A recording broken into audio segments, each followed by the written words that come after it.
10장 28절 말씀입니다.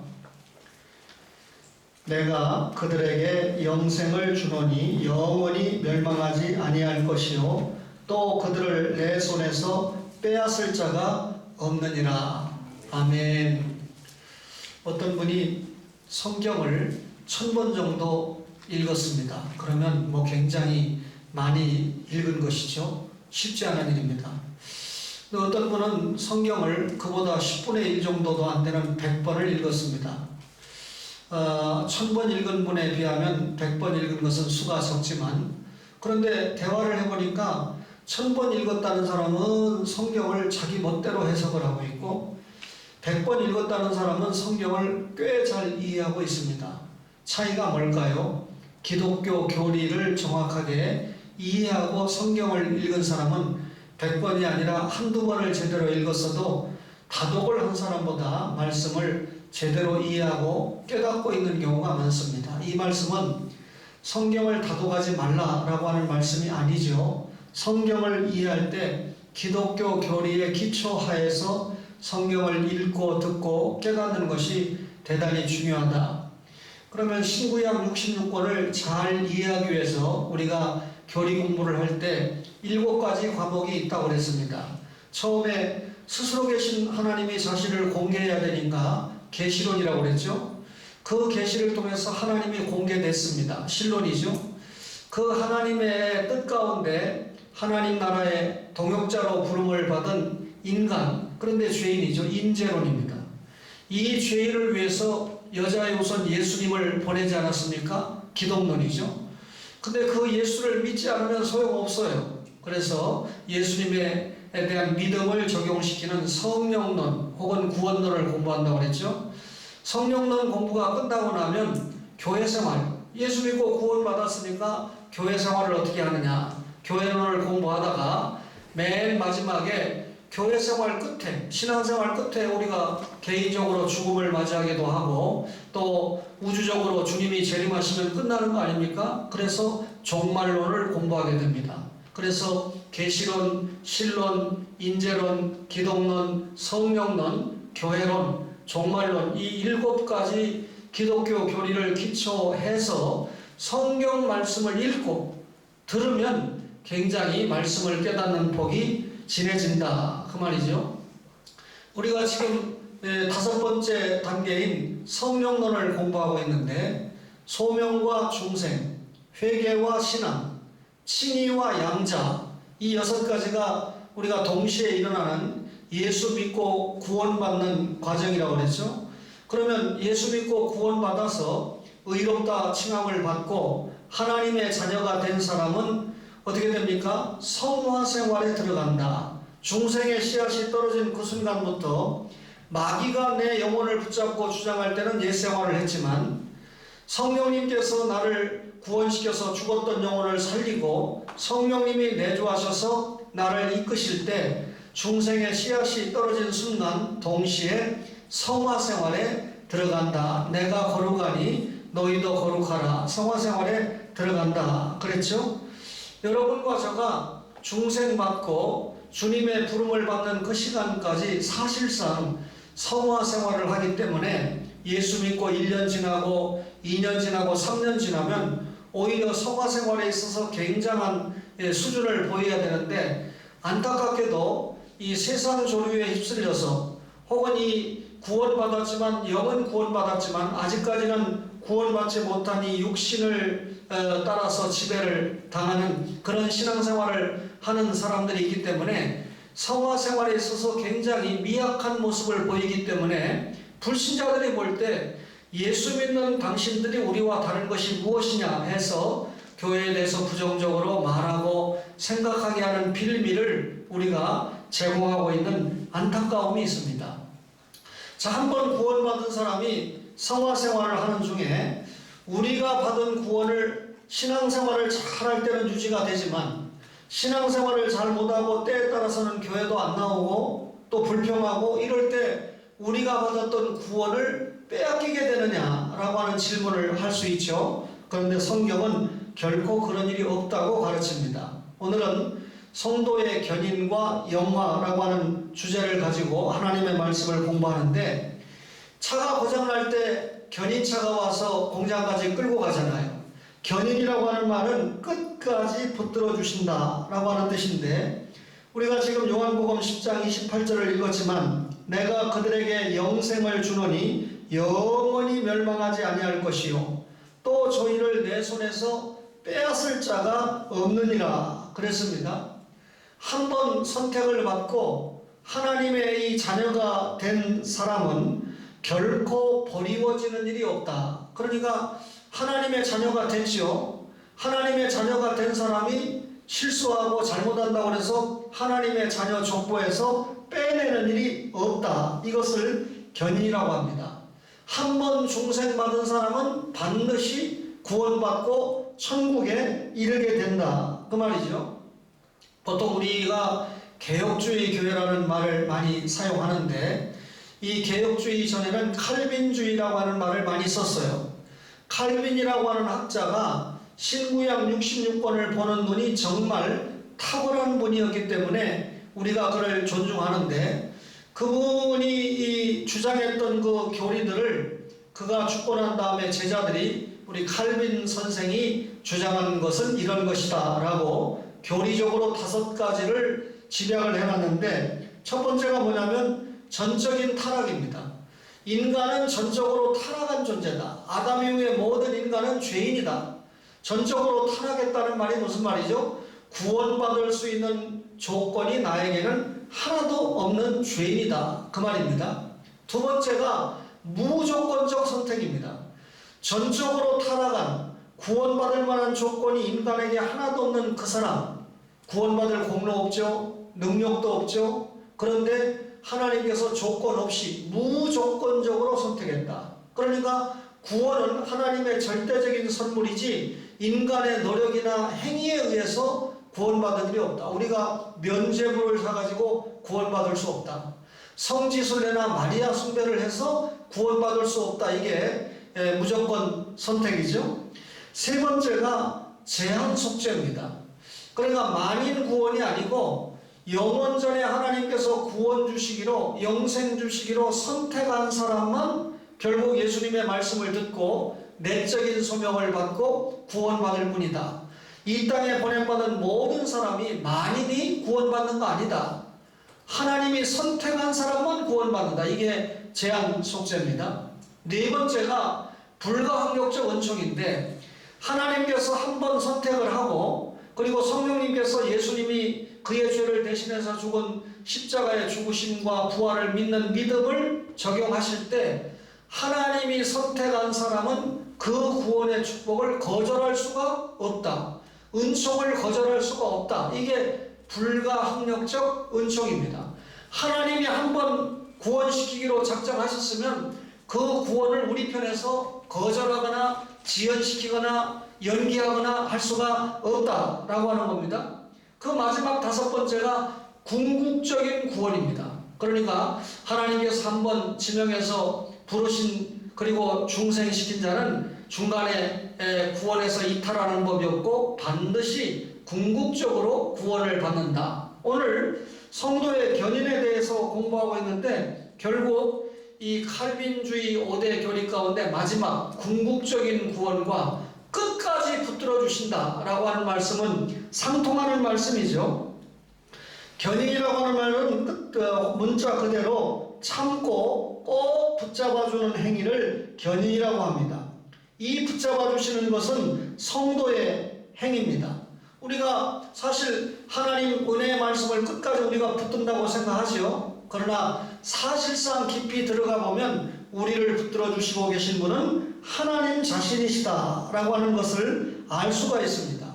하나님께서 구원받은 이 구원시킨 성도를 끝까지 사랑하시고, 또 우리가 설사 잘못하는 일이 있다 할지라도 인내하시고 꼭 붙잡아 주시는 것이 견인이다 그 말입니다. 그렇다면 견인은 신적인 은혜의 힘입니다. 다시 말하면 붙잡아 주시는 분이 하나님 자신이다 그 말입니다. 사람들은 생각할 때 내가 믿음 생활 잘하면 믿음을 잘 지키는 거지 라고 생각하지만 그렇지 않다는 것입니다. 지금 어린아이가 비가 많이 왔는데 개울가를 건너갑니다. 한 3, 4살짜리 아이가 엄마 손을 붙잡고 지금 이 개울을 건너가는데 아이는 분명히 자기가 엄마 손을 붙잡았다고 생각하죠. 내가 이거 엄마 손 놓치면 물에 빠질 수 있으니까.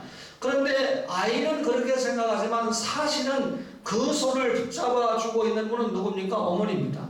그러니까 아이가 실수해서 힘이 빠져서 놓치려고 해도 어머니는 결코 놓을 수가 없는 거죠. 이유는 놓으면 어린아이는 물에 빠져서 위험을 당하고 잘못하면 죽을 수도 있기 때문에 그렇지 않습니까?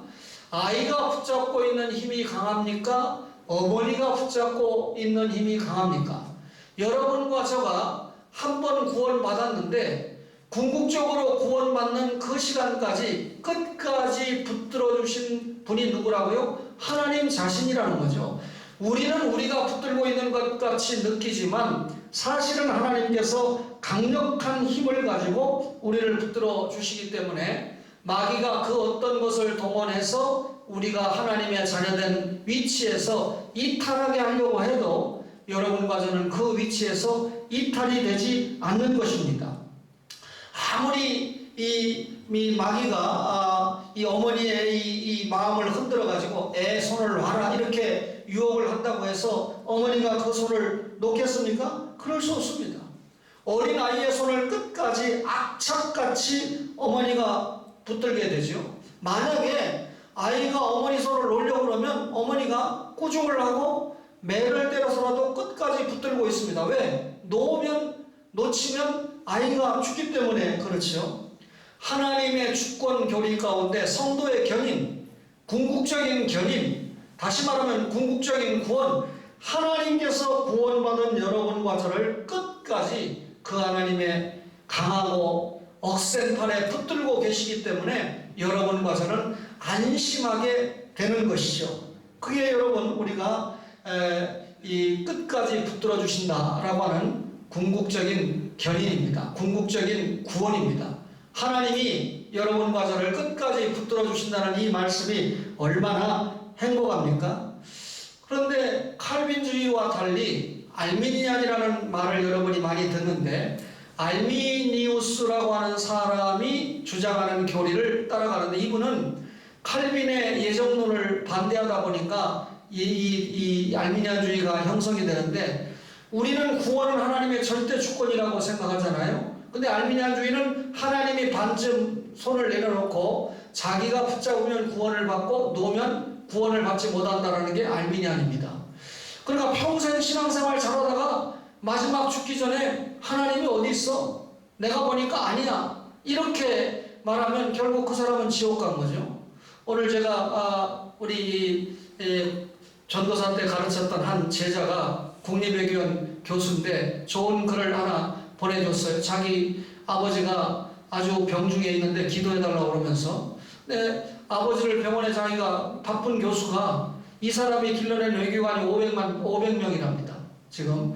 그런데 이 아버지를 모시고 병원에 가니까 아이가 아들이 바쁜데 내가 아들 신세 안 지고 폐 안 끼치고 아버지가 아들에게 하는 게 무슨 폐입니까?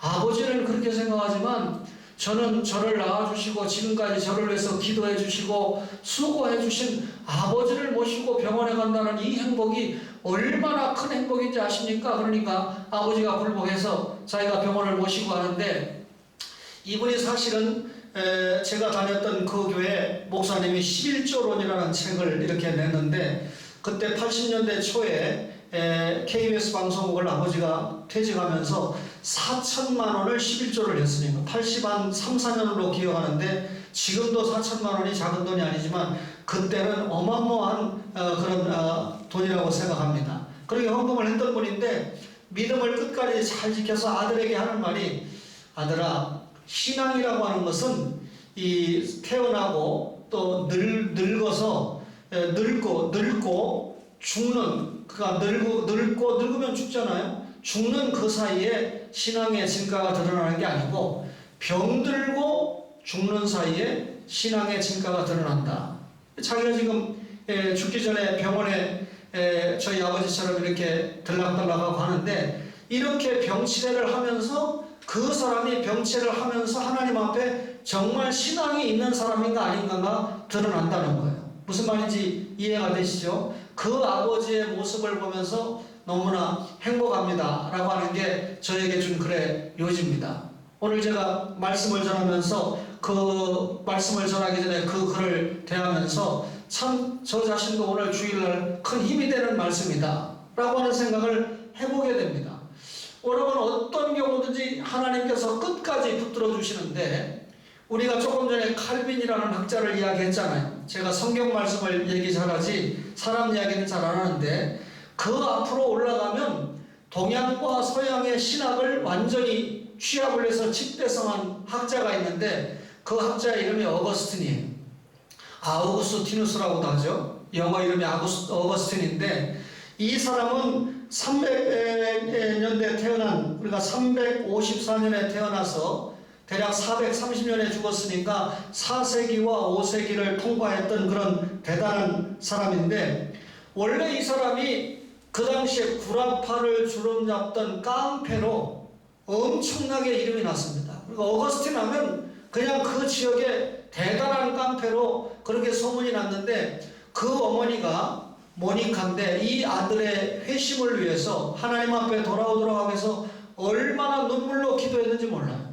그래서 우리가 보통 어머니의 은혜를 목사님들이 예화할 때 어거스틴의 어머니 모니카, 그리고 감리교의 창시자라고 알려진 존 웨슬레의 어머니 수산나, 이런 분들을 자주 언급을 하게 됩니다. 물론 성경 속에 훌륭한 어머니들이 많이 있지요. 그런데 이 어머니가 16년 동안 눈물을 흘려서 아들의 회심을 위해서 기도했는데, 이 아들 어거스틴이 깨닫고 돌아왔어요. 그렇게 불량배였지만 돌아온 이후에 예수님을 만나고 하나님과 교제하면서 이분이 모든 학자들이 인정할 만한 대단한 학자로 어거스틴, 칼빈, 그 위에 바울, 우리가 인정합니다. 그런데 이 어거스틴은 삼위일체 교리를 발견해서 우리에게 알려준 사람일 뿐만 아니라, 지금 여러분에게 제가 하나님의 말씀을 전하는 중에 끝까지 붙들어 주신다. 한번 하나님이 선택하고 구원받은 자는 도중하차하지 않고 끝까지 붙들어 주신다고 하는 견인 교리를 우리에게 처음으로 알려준 분이 어거스틴이라고 하는 그런 분입니다. 우리가 끝까지 붙들어 주신다라고 하는 것은 하나님의 은혜의 힘이다 라고 하는 거죠. 그리고 끝까지 붙들어 준다라고 하는 것은 궁극적인 완성입니다. 여러분, 우리가 예수 믿고 구원받았다고 바로 천국 가는 거 아니잖아요. 이 땅에서 교회 생활하고 신앙생활 하다가 때가 되면 주님 앞에 불려가는 거 아닙니까? 그런데 이 땅에서 구원받고 성화생활하는 중에 그 구원에서 탈락하는 일이 없다. 이게 견인교리 아닙니까? 따라서 우리가 견인교리를 믿으면 반드시 어디에 도착을 하게 됩니까? 우리의 끝이 궁극적인 완성, 궁극적인 구원에 이르게 된다라고 하는 겁니다. 벳세메스로 가는 두 암소가 사무엘상 6장에 보면 좌우로 치우치지 않고 끝까지 가지 않습니까? 여러분과 제가 한번 구원받으면 하나님의 신적인 은혜의 힘에 붙들려서 끝까지 견인을 받고 궁극적인 완성 세계인 궁극적인 구원에 도착을 하게 된다, 그 말입니다. 여러분, 한번 받으면 어떤 경우든지 하나님이 끝까지 붙들어 주시는구나 라고 생각해서 잘못 생각하기를, 그러면 신앙생활과 관계없이 우리가 구원을 받는 것인가? 한번 구원받으면 어떤 경우는 정말 신앙생활을 형편없이 하는 사람이 있잖아요. 형편없이 신앙생활 하는데도 구원받는다는 말인가? 그런 말은 아닙니다. 여러분, 분명하게 기억하셔야 됩니다. 행함이 없는 믿음은 죽은 믿음이죠. 그러니까 우리가 지금까지 공부한 대로 소명과 중생, 회개와 신앙, 친의와 양자, 이게 구원받은 거잖아요. 구원받은 사람이 자신이 구원받았다는 걸 뭘로 보인다고요? 생활로 보이게 돼 있습니다. 성화로 보이게 돼 있어요. 그러니까 어떤 목회자나 장로님이 상상 이상으로 잘못된 생활을 보일 때 저 사람은 중생 받은 사람인가? 라고 그 중생 자체를 의심하게 되죠. 그러니까 우리가 한 번 구원받은 사람은 끝까지 붙들어주는 건 틀림없는데, 이 말은 한 번 구원받았으니까 신앙은 대충 해도 된다, 이 말이 아닙니다. 구원받은 사람은 그 신앙이 뭘로 나타나는 겁니까? 생활로 나타난다, 그 말이죠. 그러니까 결코 신앙생활과 관계없이 구원받는다 이렇게 말할 수는 없는 것입니다. 실제로 여러분, 한 번 구원받은 사람은 하나님의 은혜로 구원을 받는다는 확실한 믿음을 가지고 있기 때문에 신앙생활을 더욱더 견고하게 잘 하게 되어 있습니다. 한 번 구원받은 사람은 지옥 갈 만큼 타락하지 않고, 타락하는 생활할 때 우리가 성화에서 공부했지만 하나님께서 사랑하는 자라니까 어떻게 합니까? 징계를 해서라도 돌아오게 하죠. 그러니까 저와 여러분이 매를 맞고 신앙생활하는 것보다는 매 맞지 않고 신앙생활하는 것이 훨씬 더 하나님 앞에 잘하는 것이다. 그러니까 특별하게 뭐 잘못하다가 뭐 질병에서 낫고 교통사고에서 회복되고 하나님의 은혜로 살아서 내가 죄를 깨닫고 신앙생활을 잘합니다 하는 그런 간증에 열광하지 말고, 에녹이 65세 동안 300년 동안 하나님과 동행하고 살았다고 그랬죠. 65세 무드셀라를 낳고 365세 하나님 앞에 죽음을 보지 않고 불려갔는데, 하나님과 동행한다는 게 특별한 게 아닙니다. 에녹이 자녀를 낳고 가정생활을 통해서 하나님 나라를 확장시키고 이게 하나님과 동행이고 하나님이 기뻐하시는 신앙생활입니다. 여러분과 저가 뭐 특별한 간증거리가 없는 것 같아도 사실은 특별한 간증거리가 매일같이 날마다 생기고 있는 것이죠.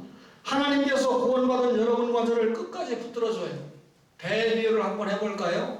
우리가 배를 탔습니다. 자, 이 초원이라고 하는 이 교회가 배 방주라고 한번 비유를 해봅시다.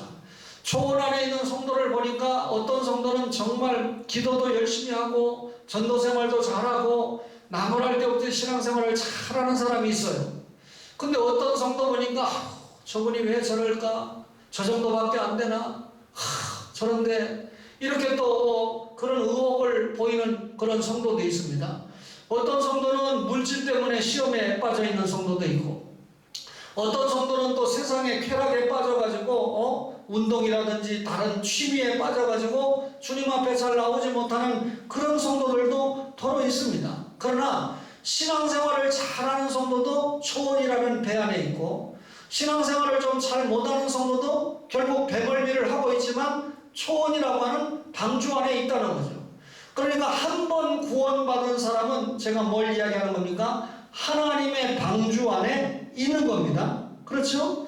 한 번 구원받은 사람은 영혼의 닷 같아서 하나님께서 구원해서 제외시키지 않고 끝까지 견인해서 하나님의 나라에 도착하게 하는데, 문제는 하나님의 자녀가 하나님의 자녀답게 살지 못할 때, 믿음 생활을 보이지 못할 때 하나님 앞에 하나님의 자녀니까 매를 맞는 겁니다.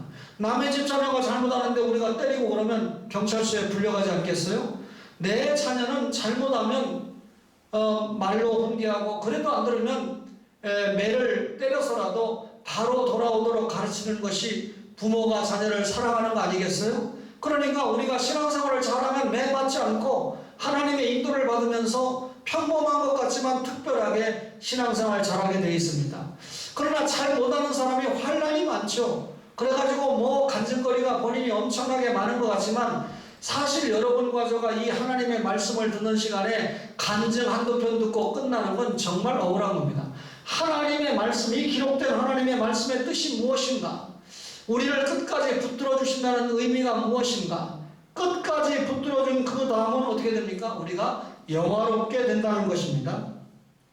우리 교리 문답 가운데 소유리 문답 37번에 신자가 죽을 때 그 영혼이 완전히 거룩하게 되어 즉시 영광 중에 들어가고 그 몸은 여전히 그리스도께 연합하여 부활할 때까지 무덤에서 쉰다. 이 말이 뭘까요? 무슨 말일까요? 사람이 죽었다 그러면 영혼과 육체가 분리되는 거잖아요. 그러면 죽는 그 즉시 이 요리문답 67번에 말하기를 이 몸은 즉시 영화에 들어간다.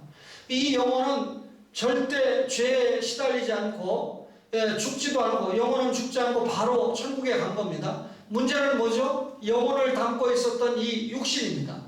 이 육신도 영혼이 예수 믿고 중생받은 영혼이 끌고 갔던 육신이잖아요. 그리스도와 함께 이 땅속에 묻혀 있지만 결국 주님이 재림하실 때 이 육신도 부활한다 라고 하는 겁니다. 그러면 영화를 지금 공부하는데, 영혼이 영화되는 시간과 육체가 영화되는 시간은 지금 이 말씀대로 하면 같습니까? 시차가 있습니까? 시차가 있죠. 뭐가 먼저 영화됩니까? 구원받은 영혼이 영화의 세계에 들어가는 거예요. 물론 주님이 지금 재림하신다면 우리 육체는 죽음을 보지않고 가니까 아마 같이 영화를 입을 수 있겠지만, 일반적으로 영혼이 영화에 먼저 들어가고 죽은 육체는 땅속에 묻혔다가 주님이 재림하실 때 부활해서 영화에 동참을 하게 되는 것입니다. 우리가 예수 믿습니다. 1차적으로 예수 믿는 목적이 무엇이냐 그러면 누구든지 구원받고 천국 가기 위해서요, 이렇게 말할 겁니다. 그런데 제가 그거는 오답이다 이렇게 말하진 않지만 반답이다 그렇게 얘기하죠. 한 번 구원받고 천국 가기 위해서 예수 믿었다 틀린 말 아닙니다. 그러나 보다 중요한 것은 예수 믿고 구원받은 다음에 하나님 나라 일꾼으로 사용받기 위해서, 우리가 원래 지음받은 목적이 하나님의 영광을 위해서 지음받았거든요. 그런데 아담이 고장난 시계가 되는 바람에, 하나님의 말씀에 불순종하는 바람에 하나님 나라 일꾼에서 이탈이 됐잖아요. 그래서 여자의 후손의 십자가와 부활을 믿고 구원받으면 하나님과 관계가 회복되고 천국 백성이 되고, 그리고 원래 하나님의 목적대로 하나님 나라 일꾼으로 사용받는 겁니다. 그러니까 구원받은 게 끝이 아니고 지상에서 하나님 나라 운동에 사용받아야 되고, 그러다가 영원한 하나님 나라에 가서 하나님의 자녀로 영원히 산다는 것이 영화이지 않습니까? 따라서 여러분, 이 영화를 이야기할 때 천국과 연결해서 설명을 해야 되겠죠. 요한계시록에 보면 제가 말로 설명할 수 없는 세계가 천국인데, 창세기에는 이 땅을 처음 하늘과 처음 땅이라고 소개했지만 요한계시록은 전국적으로 새 하늘과 새 땅이다 그렇게 소개하고 있지 않습니까? 그것은 햇빛도 달빛도 필요가 없어요. 예수님 자신이 빛 자체이기 때문에 그것은 절대로 고통 없습니다. 그것은 절대로 눈물이 없습니다. 지난 주간에 저희 집에 키우던 강아지가 죽었는데 제 아내가 굉장히 슬퍼하더라고요. 그 병원에 하루 입원을 했는데 의사가 급하다고 오라고 그래서 저와 제 아내가 가보니까 뭐 온 병원이 시끄러워요. 아파 죽는다고, 강아지가. 그러니까 복막염이 생겨가지고 온 몸에다 염증이 생겨있는 걸 보여주더라고요. 노견이기 때문에 항생제를 써도, 소염제를 써도 염증이 안 없어지는 거예요. 오히려 더 퍼지는 거예요. 마약을 써서 마약 진통제를 썼는데도 30분이 못 간다는 거예요. 그러니까 강아지가 하루 종일 고통을 받다가 결국 이제 죽을 것 같으니까 주인을 불렀는데, 전혀 고개도 못 들던 강아지가 제 아내가 들어가니까 이미 눈도 멀었고 귀도 안 들리는 강아지입니다. 그런데 제 아내가 가니까 벌떡 일어나면서 고개를 돌려요. 그리고 제 아내가 어느 정도 이별을 끝내고 제가 한 명씩 들어갈 수 있어서 저를 더 들여보내서 들어가니까 저도 모르죠. 못 보죠. 근데 손을 코에다 대니까 후각으로 알잖아요. 그러니까 또 일어나더라고요. 그리고는 끝입니다. 그리고는 바로 갔어요. 얼마나 슬픕니까? 그러니까 천국에 가면 이런 이별의 슬픔도 없습니다. 죽음의 고통도 없습니다. 그러니까 확실하게 이런 사건을 통해서 저는 천국이 얼마나 좋은 것이고 영화가 얼마나 행복한 것인가. 옛날에 가난할 때 저희들이 교회만 가야 초코파이라도 하나 얻어먹을 수 있었던 어린 시절에는 그냥 천국 얘기하면 그런 것이 있을까 너무나 행복하구나 그렇게 생각했어요. 근데 요즘은 온갖 부모님들이 자녀들에게 줄 거 다 주고 하니까, 특별히 지난번에도 말했지만 분당이나 서초동에 사는 애들은 천국 얘기해봐야 아이고 우리 집이 천국인데 없는 것도 없는데 얼마나 부자인데 얼마나 좋은 차 타고 다니는데 이러면서 산다는 거죠. 그래서 그런 경우에는 지옥을 이야기하는 게 훨씬 더 효과적이다. 구더기 한 마리도 죽지 않는 지옥의 고통을 이야기할 때 아이고 이거 예수 믿지 않으면 큰일 나겠구나 하는 마음이 생기게 된다는 거죠. 그러나 여러분과 저는 믿음이 있으니까 정말 눈물과 고통과 사망도 없는 곳이 천국이다. 영화의 세계다. 그래서 이런 찬송이 있잖아요. 내가 천성 바라보고 가까이 왔으니 아버지의 영광 중에 가실맘이 있도다. 나는 부족하여도 영접하실 터이니 영광 나라 계신 임금 우리 예수로다. 천국에 가는 방법은 통로는 예수뿐이에요. 예수 믿으면 하나님의 자녀가 되고 하나님이 끝까지 그를 붙들어 주시고 마침내 궁극적인 구원을 받아서 영화의 세계에 들어가게 하신다. 그 말이죠. 여러분, 이 영화는 즉각적인 변화입니다. 여러분, 하나님께서 우리를 개인적으로 불러가실 때 영혼은 즉각적으로 영화의 세계에 들어가죠. 주님이 재림하시면 부활하신 육체도 즉각적으로 영화의 세계에 들어갑니다. 그러니까 우리가 죽었다 할 때는 영혼과 육체가 분리된 거잖아요. 죽은 영혼은 즉각적으로 완전 성화가 되는 겁니다. 완전 성화가 뭐죠? 영화입니다. 그러니까 우리가 영혼이 완전 성화되는 영화는 하나님 자신의 주권적인 역사입니다. 그런데 육체는 어떻게 된다고 그랬습니까? 땅속에 묻히게 되죠. 옛날에는 부활할 육체라고 그래가지고 미국 사람들은 사람을 서서 이렇게 묻습니다. 주님이 재림하시면 부활할 거니까 하늘로 올라갈 거니까 서서 묻는데 우리는 완전히 눕혀서 묻게 되죠. 그리고 미국 사람들은 화장을 선호하지 않았어요. 한때만 해도. 그런데 여러분 이 비행기 타고 가다 혹시 예수 믿는 신자가 같이 사고 나서 뼈도 찾을 수 없을 만큼 죽었다고 해서 주님께서 마지막 날 재림하실 때 그 사람을 완전하게 부활시키지 못합니까? 저는 그렇지 않다고 생각합니다. 완전하신 능력이 많으신 하나님이 완전하게 그 사람을 부활시켜서 영화의 세계에 육신도 이르게 한다. 그 말이죠. 따라서 영화는 견인의 끝지점, 궁극입니다. 우리가 주님 앞에 끝까지 인도함을 받은 결과 도착하는 세계가 영화의 세계, 천국에 이르게 된다. 그렇다면 소명부터 시작해서 우리가 구원 그랬는데 여러분과 저가 지금 구원 받았죠? 이미 구원 받았죠? 그런데 아직 구원 못 받았어요. 뭐가 구원 못 받았습니까? 모압 세계 언약을 통해서 이걸 충분히 설명했는데 이 모압 언약에 보면 이미 이 언약의 형식은 있습니다. 근데 백성들이 도장을 안 찍어요. 도장 안 찍으면 언약이 발효가 안 되잖아요. 근데 여호수아 때 다시 모세 때 세운 이 모압에서 언약을 여호수아가 다시 설명하니까 세겜에서 백성들이 우리도 그 나와 내 집은 여호와만 섬기겠노라. 여호수아가 그러니까 우리도 그렇게 하겠습니다 하고 도장을 찍었어요. 그러니까 결국 형식만 있던 언약이 내용적으로 발효가 된 겁니다. 우리가 구원받았다라고 하면 영원히 구원받았지 육신은 구원 못 받았잖아요. 그러니까 자꾸 늙고 아프고 병드는 거 아닙니까?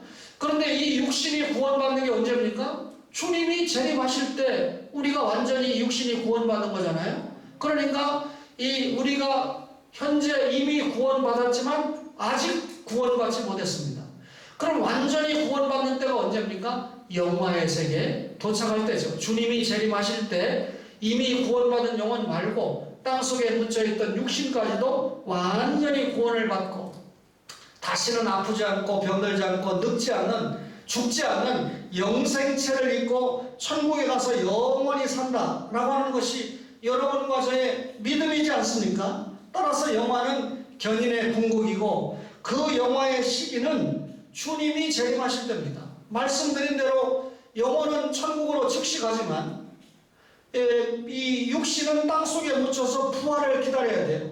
그래서 주님이 재림하실 때 어린 양의 혼인잔치를 통해서 이 육신도 영생체를 입고 천국에 가서 영원히 살고 믿지 않았던 사람은 그 영혼과 육신이 지옥에 가서 영벌을 받고 사는 거죠. 그래서 똑같이 부활이라는 말을 쓰지만 주님이 재림하실 때 믿고 죽은 성도는 생명의 부활, 안 믿고 죽은 이 불신자는 심판의 부활이 되는 거죠.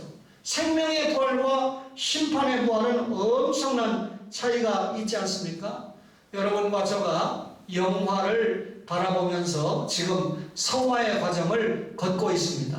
따라서 이 성화의 과정을 잘 통과하면서 하나님이 맡겨주신 사명을 잘 감당하면 하나님 앞에 큰 영광이 될 것입니다. 오늘 아침에 나간 조규춘 집사님에 관한 선교에 관한 글을 읽고 여러 글들이 저에게 도착하는데 어떤 분은 조 집사님 좀 소개해 주셨으면 좋겠어요. 한번 만나게 했으면 좋겠어요. 조 집사님을 진짜 만나고 싶으면 저한테 그러면 안 됩니다. 야, 목사님 교회 그렇게 선교 열정이 훌륭하신 선교부장님이 계시군요. 그런 분이 어떻게 생긴 분인지 제가 만나서 커피라도 한번 대접하고 싶습니다. 그럼 내가 주선하죠. 근데 속셈이 뭔지 압니까? 이런 분을 알아가지고 내가 선교비를 좀 후원을 좀 받아야 되겠다 하는 속셈이에요. 그래서 저가 선교사들하고 저기 할 때 어떤 분이 선교비를 전달해 달라고 하잖아요. 반드시 우리 교회를 통해서 전달하고 끝냅니다. 누가 전달했다는 건 얘기를 해주지만 전화번호나 이건 내가 주지 않습니다. 전화번호를 한번 줘서 이분이 당신에게 이런 선교비를 줬다 그러면 전화번호 줘놨다가 그 다음부터 이렇게 저렇게 괴롭힙니다. 그러니까 선교하는 데는 열정을 안 부리고 어떻게 하든지 후원을 받으려고 하는 일에 하다 보니까 처음에는 순수한 마음으로 믿음으로 선교를 시작했는데 나중에 보면 변질되는 거죠. 저 역시도 마찬가지입니다. 교회가 성장했다는 것은 일종의 재정적인 증가도 있는데 재정이 증가되다는 목사가 마음대로 쓰고 싶은 마음이 생길 수 있는 겁니다. 때에 따라서 자기 얼굴도 내고 그것이 저를 타락하게 하는 것이기 때문에 제가 용사세 큰 교회에서 부름을 받았을 때도 선호하지 않았던 중요한 또 하나의 이유가 되는 겁니다. 엊그저께 교회 재정을 너무 함부로 쓰는 것에 대해서 좀 안타깝다. 이런 거 돈 받는 자리는 내가 가지 않아야 되겠다 하니까 젊은 전도사들이 여러 명이 댓글을 보내가지고 너무 존경한다 이거죠. 왜냐하면 신학생들은 그런 마음을 가지고 공부하거든요. 신학생 때부터 내가 목사 돼가지고 큰 교회 가지고 돈 좀 많이 받아가지고 좋은 차 타고 이러면 벌써 목사 그만둬야 되죠. 신학생 그만둬야 되죠. 순수하게 출발했다가 교회 생활하면서 자꾸 변질되는 겁니다. 그러니까 그 변질을 막는 최선의 척도가 말씀이지 않습니까? 하나님에 대한 신전의식, 두려움 아닙니까? 하나님이 두려우면 두렵지 않으니까 목사들이 교회 돈 마음대로 쓰고 마음대로 처신하고 하는 거 아니겠습니까? 여러분과 저가 이런 것을 생각하면서 저도 늘 조심해야 되고 여러분들도 늘 조심해서 주님 부르시는 영화의 세계에 이르기까지 아니 또 이 땅에서 영혼과 육신이 분리되는 죽음을 맞는 그 시간까지 하나님의 말씀 앞에 신앙생활을 잘 감당하는 초원의 가족들 되시기를 간절히 바랍니다. 주신 말씀